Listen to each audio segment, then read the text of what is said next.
Hello guys, good morning. Good morning sa inyong lahat. So bali nandito ngayon tayo ulit. Matagal-tagal tayo hindi nakapag-video, nakapag-vlog. So almost 2-3 taon yata, hindi ko na matandaan kung kailan yung last na video ko. So ngayon guys, tutuloy ulit natin yung pag-vlog. Samahan niyo ako dito sa bagong journey na aking tatahakin. Okay, dito nga pala tayo ngayon sa ibang bansa. Yun, kumbaga OFW tayo ngayon.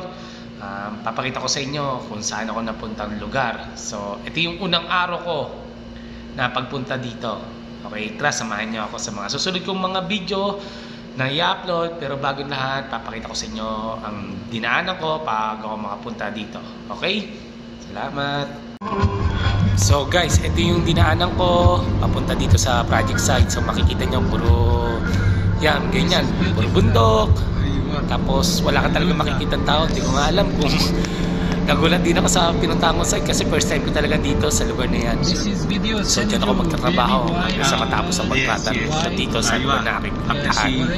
So yan, ganyan ang magiging tanawin ko. Mapapansin nyo, as in buhangin talaga hanggang sa nakapunta ako dito sa lugar na kung saan ako ngayon nandito sa accommodation ko. So ang trabaho ko naman dyan sa site na pupuntahan ko halos ganyan din. So kung yung napapansin yan, nakikita nyo yan lahat yan na yun. As in yun na talaga, bakanting lote, walang wala, probinsya tong lugar na ito. So mga batuhan na bundok. Kasi tapos mainit.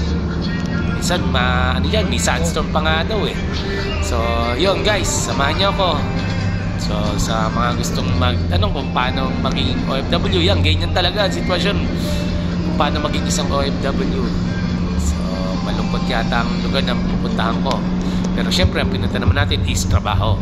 So kailangan yun, pagsikapan mege hanggang sa matapos ang kontrata. So guys, panoorin nyo hanggang sa dulo para makita nyo. Okay? Salamat!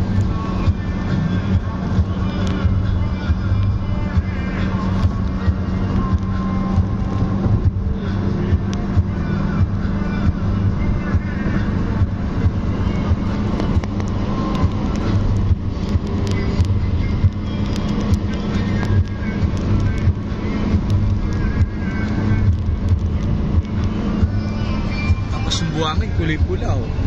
Kulay-pula pa yung buhangin.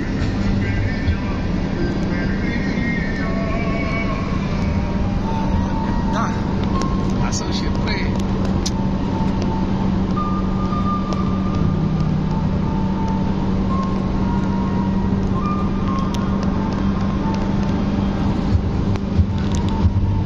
this is the perfect view. Good.